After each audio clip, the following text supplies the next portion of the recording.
Hola, soy Sergio Burguete y estoy muy contento de estar aquí una vez más con todos ustedes. La videocolumna que hoy les comparto es de un acontecimiento que viví de cerca en mi época de estudiante. Y a pesar de que ya han pasado 15 años, parece que fue ayer. El viernes 19 de marzo de 2010, yo me encontraba en las residencias del TEC de Monterrey, en el edificio llamado Centrales, el cual era de los más antiguos y también de los más emblemáticos, ya que ahí estaba la cafetería principal del campus y vivíamos más de 120 estudiantes atletas de diversos equipos representativos. El TEC de Monterrey es una de las universidades más prestigiosas del país, referente a nivel educativo a nivel nacional e internacional y con una población estudiantil de alrededor de 17,000 estudiantes. Yo llegué al TEC en el verano del 2003, oriundo del Distrito Federal, hoy Ciudad de México. En esas épocas, recuerdo, siempre se hablaba de la inseguridad de la capital, sobre todo de asaltos, robo de auto, partes, secuestros, pero muy poco del narcotráfico. Se hablaba más de ello en otros estados, no como se hace hoy en día, que parece ser es el único tema por el que se conoce México. Cuando llegué a Monterrey y sobre todo al TEC, nunca me preocupé de la inseguridad y menos de tener miedo. Sinceramente, estaba viviendo un sueño hecho realidad. Jugaría becado en el mejor equipo de fútbol americano y estudiaría en una de las mejores universidades del país. Monterrey era una zona tranquila, con sus problemas, pero que por la vida que llevaba en ese entonces no me percataba de las muchas carencias que tiene el estado y Monterrey mismo. En el año de 2006, tras un fraude electoral, Felipe Calderón sería electo presidente. Recuerdo que en el TEC López Obrador no tenía apoyo, éramos muy pocos los que estábamos indignados por el fraude y que congeniábamos con el proyecto de nación que representaba. La guerra sucia en su contra había causado el efecto deseado, sacudiendo al país y generado de verdad miedo e incertidumbre en caso de que saliera electo. Imagínense si eso era a nivel nacional, cómo sería en el TEC de Monterrey. Iniciado el gobierno de Felipe Calderón, el país transitaba por una inestabilidad política y social. Millones de mexicanos estábamos indignados por el flagrante fraude que a toda costa los medios intentaban minimizar y estigmatizaban a los seguidores de López Obrador y al mismo Obrador, tachándolo de un político que no respetaba las instituciones, la democracia y que quería incendiar el país por no acatar el resultado electoral. Por el otro lado, Felipe Calderón defendía su triunfo, haiga como haiga sido, respaldado por la élite política, empresarial y mediática. Tomaría posesión entrando por la puerta trasera del Congreso y ante millones de mexicanos en su contra, por lo que carecía de legitimidad para gobernar. Ya en el gobierno, Felipe Calderón, buscando legitimidad, tomaría la decisión unilateral que cambiaría totalmente el destino del país y de generaciones de millones de jóvenes y sus familias. El 11 de diciembre de 2006 enviaría 6,500 tropas federales al estado de Michoacán para poner fin a la violencia provocada por los cárteles de la droga, la Operación Michoacán. Calderón daba ahí el pistolazo a su fallida guerra contra el narcotráfico. El presidente de la mano dura no se tentaría, estaba dispuesto a sacar el ejército de sus cuarteles sin un marco jurídico y sin una estrategia bien planificada.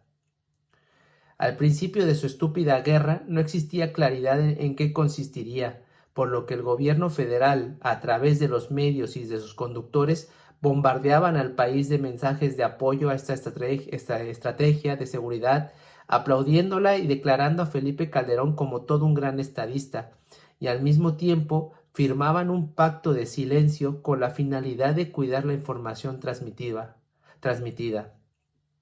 El silencio tenía precio. Muchos comenzaron a simpatizar con el discurso de acabar con los cárteles y de apoyar esta guerra, que en palabras de Calderón no sería fácil, cobraría muertes y lamentablemente daños colaterales, es decir, la muerte de inocentes. Calderón daba permiso al ejército y a la Policía Federal de matar, de ahí la famosa frase de mátalos en caliente. El país entraba en una espiral de violencia jamás antes vista. En mi caso, Nuevo León y en este caso Monterrey, había cambiado completamente. El miedo se hacía presente y ya no era raro recibir mensajes de no vayas por Constitución, Gonzalitos, Morones Prieto, que hay balacera, hay retenes por Valle Oriente, intenten no salir el fin de semana por la zona del Centrito Valle, ten cuidado que esos son zetas, amenazaron a los papás de tal, levantaron a tal. Estos tipos de mensajes se empezaron a hacer comunes entre la población de todos los estratos económicos y clases sociales. Ver militares o a la Policía Federal con armas largas era una situación a la que lamentablemente nos fuimos acostumbrando. ¿Pero por qué? ¿Quién no iba a estar de acuerdo en acabar con los cárteles? O detener el tráfico de droga, eh, o buscar seguridad, tranquilidad y paz en el país. El fin era loable, y era como manipulaban a la población para resignarse y aceptar esta guerra fallida. Por su parte, los medios celebraban la detención de grandes capos, de operativos exitosos, del papel del superpolicía y mano derecha del presidente Genaro García Luna. Para ellos y el gobierno de Felipe Calderón, la estrategia era todo un éxito, pese a que los homicidios se habían incrementado en un 250% en el país. Recuerdo aún la visita que hizo Calderón al TEC. Jamás había visto un despliegue de seguridad tan grande como el de aquel día. Militares revisando todas las papeleras de la escuela, azoteas, entradas y salidas. Calderón llegaría en un helicóptero del ejército escoltado por otros 3 helicópteros. El genocida vivía con miedo. Su sexenio fue avanzando y yendo en picada. Se comenzaban a escuchar fuertes rumores de la protección del gobierno al cártel de Sinaloa, la implicación directa del superpolicía García Luna y del alcoholismo de Calderón. Todo este relato nos lleva a la noche del 18-19 de marzo. Eran exámenes parciales, por lo que muchos estudiantes se concentraban en el pasillo de la biblioteca a estudiar, terminar proyectos, trabajos y en ocasiones se iban hasta la madrugada. Ya pasada la medianoche, yo me preparaba para descansar y recuerdo se escuchó una explosión y seguido una intensa balacera que duró bastante tiempo. Estábamos confundidos y sabíamos que la balacera era justo en el TEC. Nos pedirían no asomarnos por las ventanas. Cuando terminaba la balacera, empezábamos a escuchar patrullas, ambulancias y mucho movimiento en la escuela. El ejército rodearía nuestro edificio y las entradas y salidas de la escuela, por lo que la incertidumbre de lo que pasaba era palpable. Al siguiente día se confirmó que habían sido abatidos 2 sicarios que iban armados hasta los dientes. No olviden esta frase, 2 sicarios que iban armados hasta los dientes, dentro de las instalaciones de la universidad. La rectoría así lo confirmaba, a través de un correo electrónico a la comunidad. Yo tenía muy buena relación con todos los velitas, así les decíamos de cariño a todos los trabajadores de seguridad del TEC. Al día siguiente, cuando les preguntábamos qué había pasado, nos decía que tenían prohibido hablar y a muchos de ellos les habían dado días libres obligados. Algo no estaba bien. A los 2 días empezó a esparcir el rumor de que no eran sicarios, sino 2 estudiantes que habrían sido confundidos por sicarios. Finalmente se confirmó lo que muchos nos temíamos. Rectoría asentía y pedía disculpas por el error comunicado.